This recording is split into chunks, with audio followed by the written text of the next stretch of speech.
economista, director del Centro de Estudios para el Comercio Exterior del Siglo XXI, ex subsecretario de Industria y Comercio y ex gerente de la Cámara de Importadores, como lo es el señor Miguel Ponce.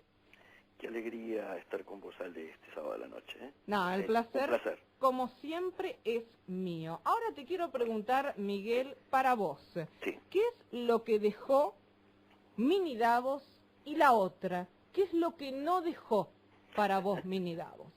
Excelente pregunta, porque se ha puesto mucho énfasis en lo que, entre comillas, habría, y lo digo incondicional, dejado, y se ha puesto poco énfasis en lo que no dejó. O sea, se ha dado mucha jerarquía en el vaso medio lleno, como se acostumbra a decir, y no se ha tocado el vaso medio vacío, y entonces es importante llevar esto a lo que tiene que ver con la economía real, ¿no es cierto?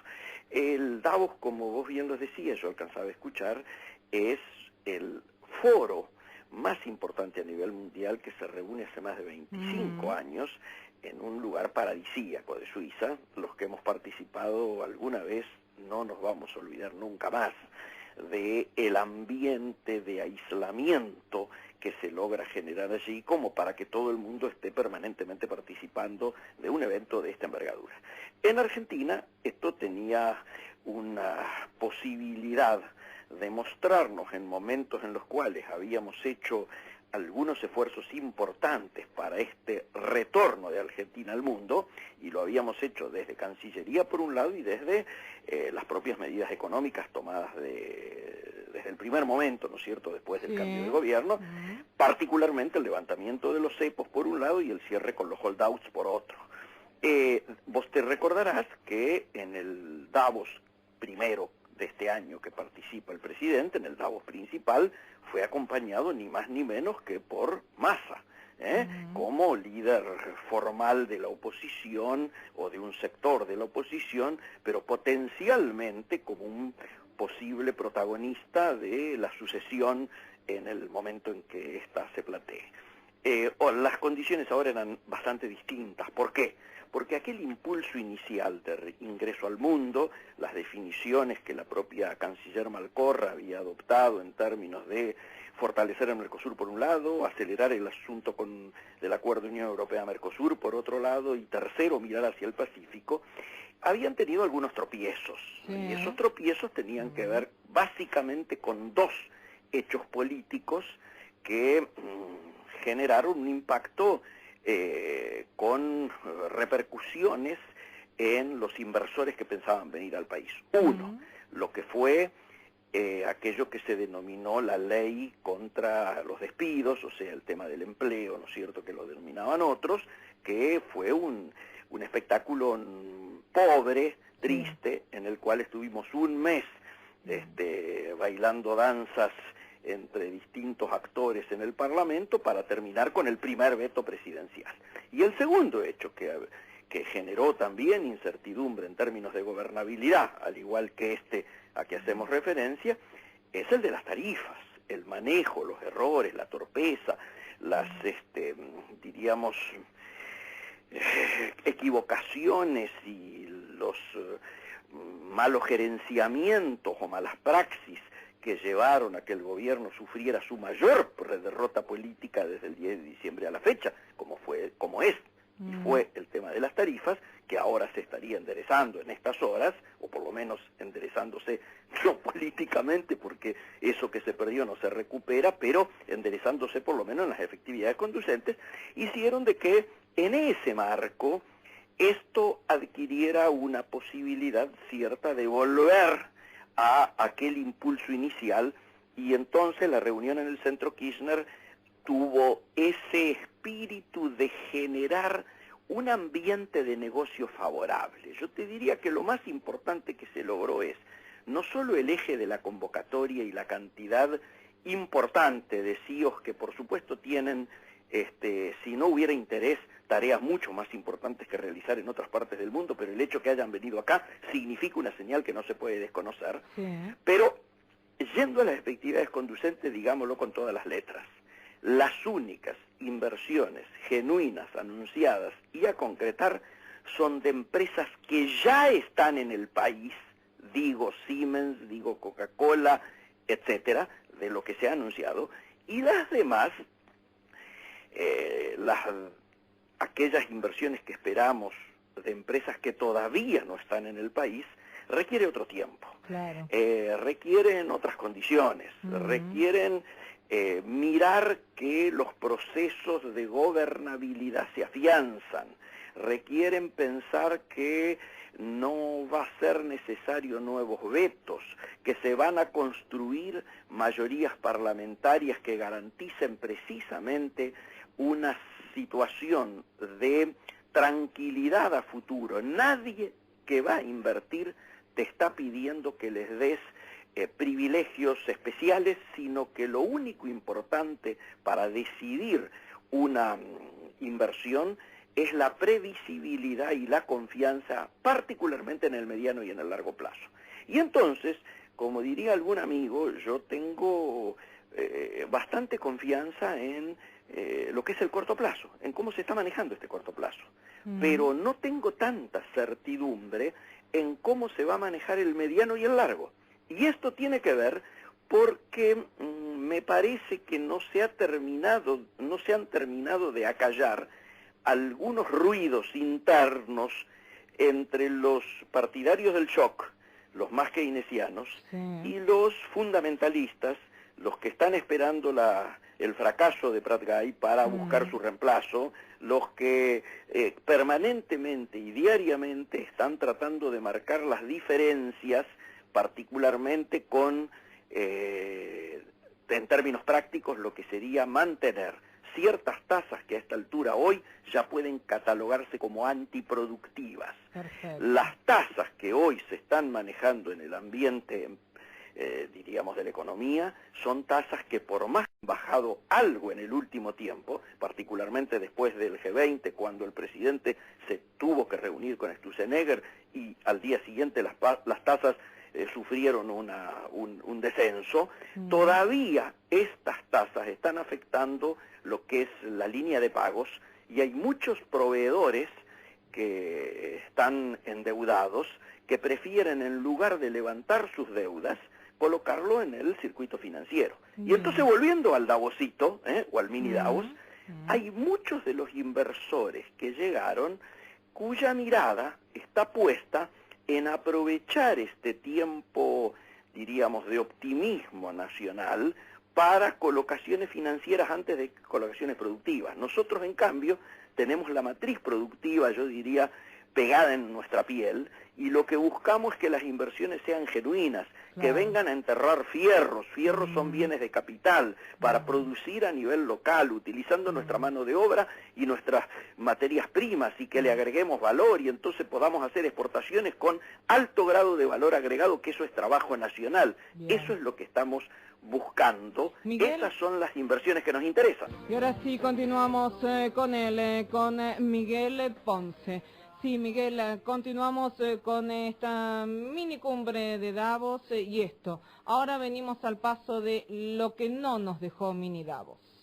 Bueno, precisamente, la primera parte la adelantamos recién. No nos ha dejado algunas inversiones nuevas, no la de las empresas que ya están instaladas, que solamente lo que hacen es anunciar planes que ya tenían previsto por anticipación y que ahora aprovechan este espacio para decir, señores, vamos a invertir 4.000 millones, vamos a invertir 1.000 millones, etc. Están faltando las nuevas inversiones. Las nuevas inversiones van a requerir tiempo, las nuevas inversiones tienen que ver con que algunas cuestiones que desde nuestra perspectiva tienen que ver casi con la mala praxis, no ayudan a que estas decisiones puedan ser adoptadas. Por ejemplo, que alguien me explique por qué el mismo ministerio que organizó este mini Davos lleva más de un mes sin reglamentar la ley PYME, que fue sancionada, repito, hace más de un mes, y que es necesario para precisamente generar una situación de mayor bonanza o de menos impacto en el mercado interno y en nuestra cotidianidad económica. El segundo elemento, ¿por qué llevamos 8, 9 meses sin poner en marcha la agenda de la competitividad. Un hecho clave, un hecho esencial. ¿Por qué? Porque de lo que está soslayándose, de alguna manera, y me parece que a esta altura comenzamos la mayoría de los sectores a tener un consenso mucho más fino luego de estos 9 meses, es que aquí nos han planteado una falsa dicotomía. La falsa dicotomía es mercado interno o inversiones. Nosotros venimos diciendo, y en tu programa yo ya lo he repetido hace meses, mercado interno más inversiones. ¿Qué quiere decir esto? Esto quiere decir generación de empleo, defensa del salario, consumo, por un lado, en lo que tiene que ver con el mercado interno, y en lo que tiene que ver con las inversiones. Inversiones sí, pero también productividad, también competitividad, también medir que estas inversiones que llegan para sumarse a un proceso productivo y no para escaparse por los vericuetos, ¿no es cierto?, de procesos especulativos. Exacto. Nos interesa subrayar fuertemente esto, porque de alguna manera este debate filosófico es el que va a decidir la suerte futura del éxito o el fracaso del gobierno. Bien. Sin discusión. Miguel, te quiero preguntar, ¿qué te pareció la comunicación, que muchas veces no es muy afortunada, del equipo económico de nuestro presidente de la Nación en Davos? ¿En el Davos o en el Davosito? No, en el Davosito. Yo te diría que con claroscuros. Me parece que todavía estamos teniendo una confusión en lo que tiene que ver con los equipos de comunicación. Sí. Yo me saco el sombrero, siempre lo digo, ante Durán Barba como asesor para una etapa electoral, pero repudio las formas en que se está manejando la comunicación para las comunicaciones institucionales del gobierno. No tiene nada que ver el estilo, los códigos, las formas de una comunicación en etapa electoral con las comunicaciones de un gobierno y de una institucionalidad gubernamental que tiene que tener otro grado de seriedad y otro grado de llegada. Creo que el manejo comunicacional estuvo más bien vinculado a que lo entendiesen el percentil más pequeño de la conducción económica de los sectores privilegiados de Argentina, más que hubiese una comprensión de los sectores mayoritarios en relación a la importancia que tienen eventos de esta naturaleza. Creo además que el escenario de fondo, el telón de fondo, la discusión de las tarifas, etcétera, era mucho más hegemónico y ellos, me parece, tomaron conciencia de que dijeran lo que dijeran, la gente estaba pensando, como vos bien decías, de qué manera se llega a fin de mes, cuáles son las tarifas que hay que pagar, cuáles son las facturas que me llegan, cómo salgo de esta etapa recesiva que estoy viviendo, de qué manera me encuadro, paradójicamente en un momento en el cual empiezan a haber algunas señales de recuperación. Te doy datos concretos en términos económicos y en términos macro. Estos famosos brotes verdes que se están hablando ya son cuantificables. Son cuantificables en los números de caída de la inflación. Son números muchísimo más, yo diría, aceptables, prolijos y tolerables. Número 2.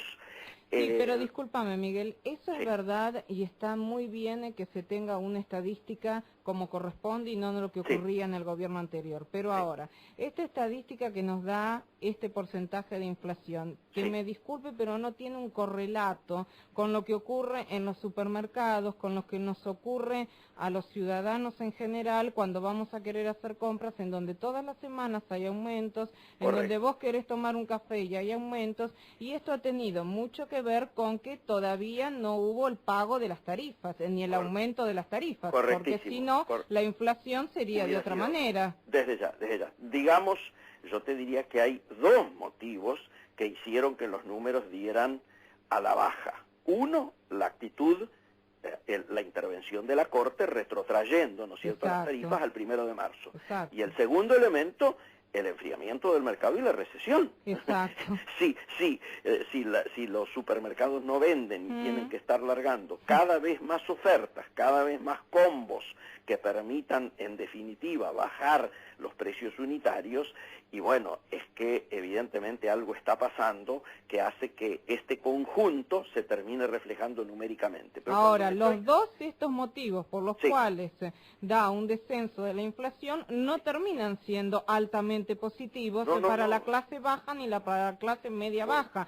La clase alta le puede interesar muchísimo el mini Davos y me parece importante que lleguen inversiones y me parece importante que nuestro país se abra al mundo y me parece importante que se vaya tanto a China como a Estados Unidos y eso lo valoro muchísimo como valoro muchas cuestiones del presidente de la Nación. Sí. Ahora, el jubilado que a mí me está escuchando no llega a fin de mes, la clase baja no llega a fin de mes, la clase media, media baja está más baja y si uno quiere un alquiler, alquilar una casa porque tiene que vender o porque tiene que hacer otra cuestión, los alquileres están por las nubes. Absolutamente, total acuerdo, por eso se supone, deseamos, esperamos que la balanza social comience a equilibrarse.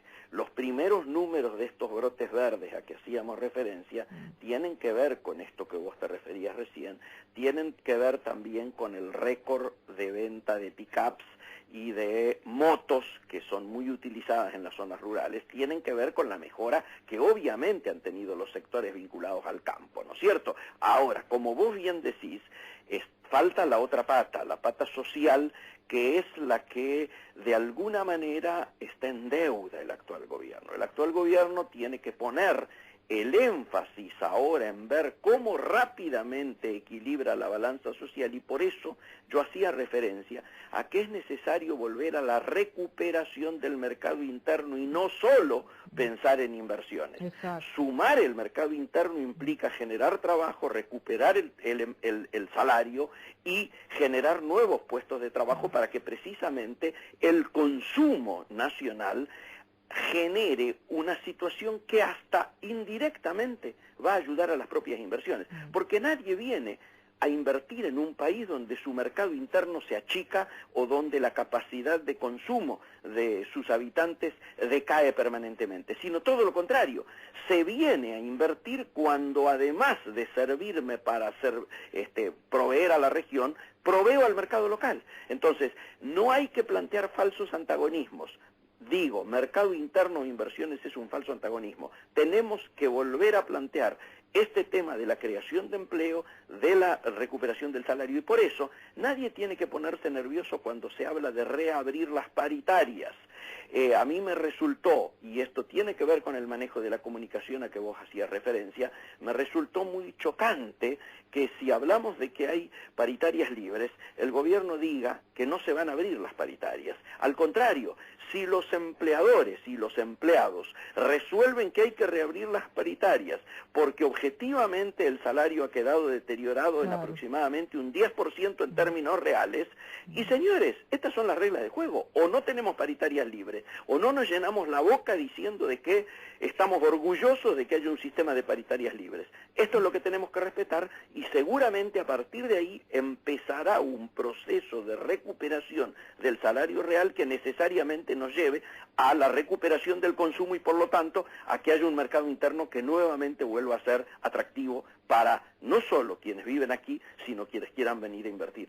Perfecto, como siempre, excelente, maravilloso. Muchísimas gracias, Miguel. Siempre es un placer dialogar contigo. Es un verdadero gusto, con criterio, con puntos de vista. Y cada vez que hablas vos, siempre hay cantidad de llamados en relación a lo que manifestás. Esto te hace un economista diferente. Que tengas una hermosa noche y siempre es un gusto dialogar contigo. Chau, Miguel. Chau, Gale, y siempre a disposición tuya desde ya.